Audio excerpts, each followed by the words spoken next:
Hi students, இப்போ நம்ம 12th மேக்ஸ்ல கிரியேட்டட் கொஸ்டின்ஸ் தான் பார்த்துட்டு இருக்கிறோம். இப்போ பார்த்தீங்கன்னா டிஃபரன்ஷியல் ஈக்குவேஷன் அதுல இருந்து ஒரு கிரியேட்டட் கொஸ்டின் பார்க்கலாம். பப்ளிக் எக்ஸாம்ல கேட்டது.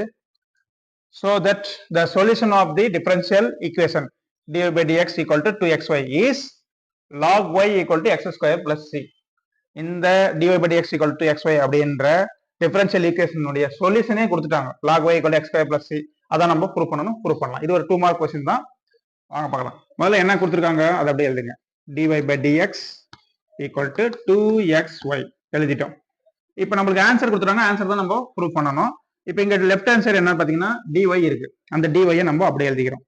ஈக்குவல் டு இங்க பாத்தீங்கன்னா டினாமினேட்டர் dx இருக்கு. இந்த டினாமினேட்டரை ஈக்குவல் டு அந்த சைடு கொண்டு வரும்போது என்ன ஆகும்? நியூமரேட்டருக்கு போயிடும்.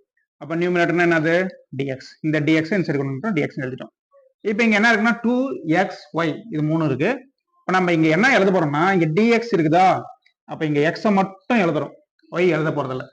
y ஏன் சார் எழுத போறதில்ல? இங்க dy இருக்குது லெஃப்ட் ஹேண்ட் சைடு. அதனால இந்த y இந்த சைடு கொண்டு வரோம். அப்ப இங்க 2x இருக்குங்களா? 2x அப்படி எழுதுங்க. இந்த y நம்ம எழுதல.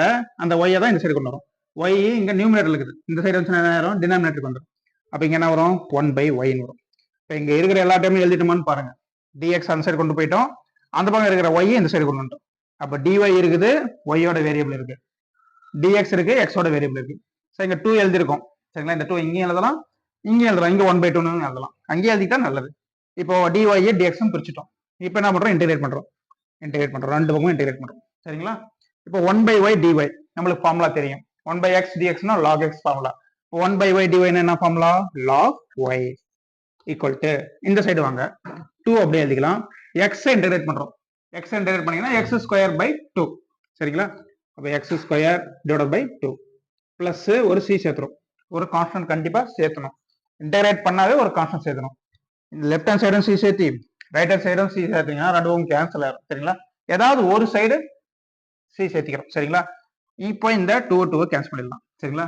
நம்மளுக்கு ஆன்சர் பாத்தீங்கன்னா நீங்க கண்டுபிடிச்ச x ஸ்கொயர் பிளஸ் c தான் இருக்குது. அப்போ ரைட் ஹேண்ட் சைடு c சேர்த்திக்கிறோம். அப்ப என்ன வரும்? log y equal to x square plus c. இது ஆன்சர். அவங்க கொடுத்துருக்கிற ஆன்சருக்கு நம்ம வந்துட்டோம். log y equal to x square plus c. இது ஒரு important 2 marks sum. Created question. நல்லா படிங்க. இதை உங்களுக்கு வேற ஏதாவது சம் வேணாலும் கேளுங்க, அதையும் நான் எக்ஸ்பிளைன் பண்றேன். நீங்க நம்ம சேனல் நியூ வரலாம், மறக்காம சேனலை சப்ஸ்கிரைப் பண்ணுங்க. இதுவரைக்கும் லைக் பண்ணலன்னா லைக் பண்ணிடுங்க. உங்க ஃப்ரெண்ட்ஸுக்கெல்லாம் ஷேர் பண்ணுங்க, அவங்களையும் சப்ஸ்கிரைப் பண்ண சொல்லுங்க. ஏதாவது வேற ஏதாவது வீடியோ வேணும்னாலையும் சம்ஸ் வேணும்னாலையும் கமெண்ட் பண்ணுங்க. Bye students.